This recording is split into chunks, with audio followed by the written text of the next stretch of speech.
Assalamualaikum warahmatullahi wabarakatuh. Perkenalkan, nama saya Fani Febriaga, BP 190469. Saya dari SI 11. Di sini saya akan menjelaskan tentang rancangan aliran sistem informasi. Yang pertama adalah rancangan aliran sistem informasi lama. Dan ini adalah contoh kasusnya. Pertama, kita akan menentukan entity-nya dulu. Gudang farmasi, supplier, puskesmas, dan pimpinan gudang farmasi. Lalu, gudang farmasi melakukan permintaan obat kepada supplier. Kemudian, supplier melakukan pengecekan permintaan obat tersebut dan mengirim obat kepada gudang farmasi. Kemudian, gudang farmasi melakukan pengecekan data obat. Selanjutnya, puskesmas melakukan daftar permintaan obat kepada gudang farmasi, dan gudang farmasi menerima daftar permintaan obat tersebut dan melakukan pengecekan ketersediaan obat.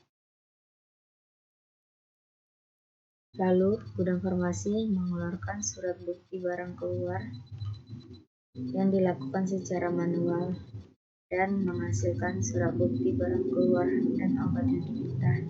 Kemudian, menyerahkannya kepada puskesmas.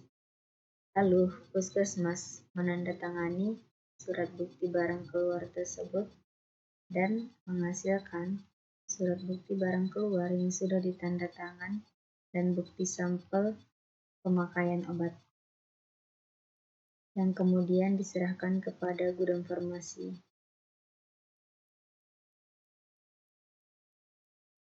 Lalu, surat bukti barang keluar yang sudah ditandatangani oleh puskesmas kemudian ditandatangani lagi oleh pimpinan gudang farmasi dan menghasilkan surat bukti barang keluar yang telah ditandatangani pihak puskesmas dan pimpinan.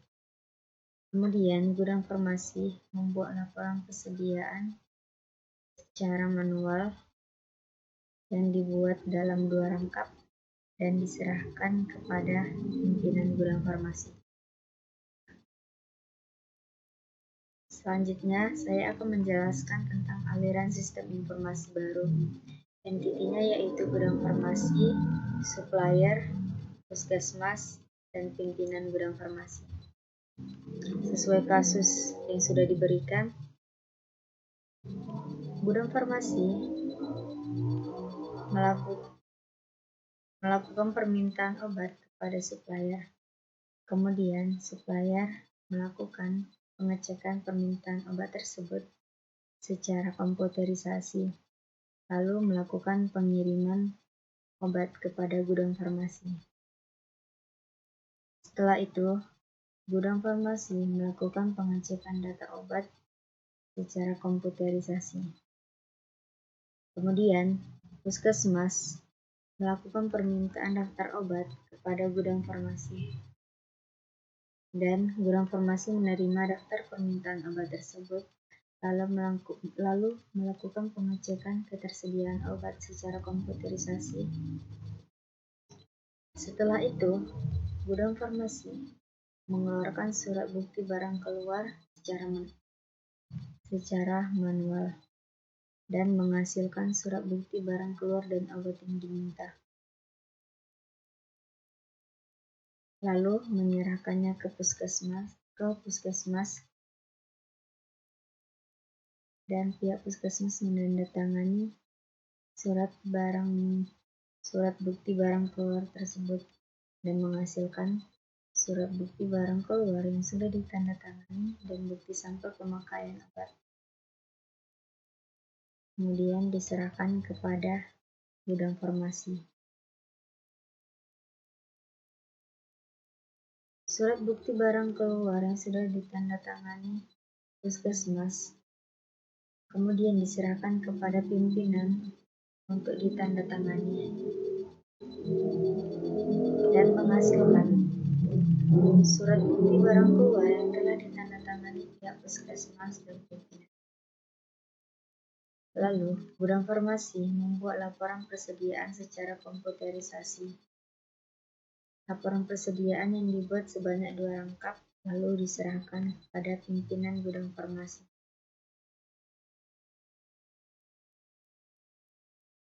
Selanjutnya, saya akan menjelaskan tentang konteks diagram dari aliran informasi tersebut. Pertama, prosesnya adalah sistem informasi permintaan obat, di mana entitinya yaitu gudang farmasi, supplier, puskesmas, dan pimpinan. Entiti yang pertama adalah gudang farmasi. Gudang farmasi melakukan input kepada proses sistem informasi permintaan obat, yaitu yang pertama permintaan obat, yang kedua surat bukti barang keluar dan obat yang diminta, dan yang ketiga laporan persediaan. Lalu sistem informasi permintaan obat memberikan informasi kepada gudang farmasi, yaitu pengiriman obat, daftar permintaan obat, dan surat bukti barang keluar yang sudah ditandatangani, dan bukti sampel pemakaian obat. Entiti yang kedua adalah supplier. Supplier melakukan input kepada sistem informasi permintaan obat, yaitu pengecekan permintaan obat dan melakukan pengiriman obat. Setelah itu, sistem informasi permintaan obat memberikan daftar permintaan obat kepada supplier. Entiti ketiga yaitu puskesmas. Puskesmas memberikan input pada proses sistem informasi permintaan obat sebagai berikut. Yang pertama, daftar permintaan obat. Yang kedua, surat bukti barang keluar yang sudah ditandatangani dan bukti sampel pemakaian obat. Kemudian, sistem informasi permintaan obat tersebut memberikan informasi surat bukti barang keluar dan data dan obat yang diminta. Kemudian entiti yang keempat adalah pimpinan. Pimpinan tidak menginputkan data apapun kepada proses sistem informasi permintaan obat. Dan sistem informasi permintaan obat memberikan informasi kepada pimpinan, yaitu surat bukti barang keluar yang ditandatangani oleh pihak puskesmas dan laporan persediaan. Sekianlah penjelasan dari saya tentang rancangan aliran sistem informasi lama, baru, dan konteks diagram. Wassalamualaikum warahmatullahi wabarakatuh.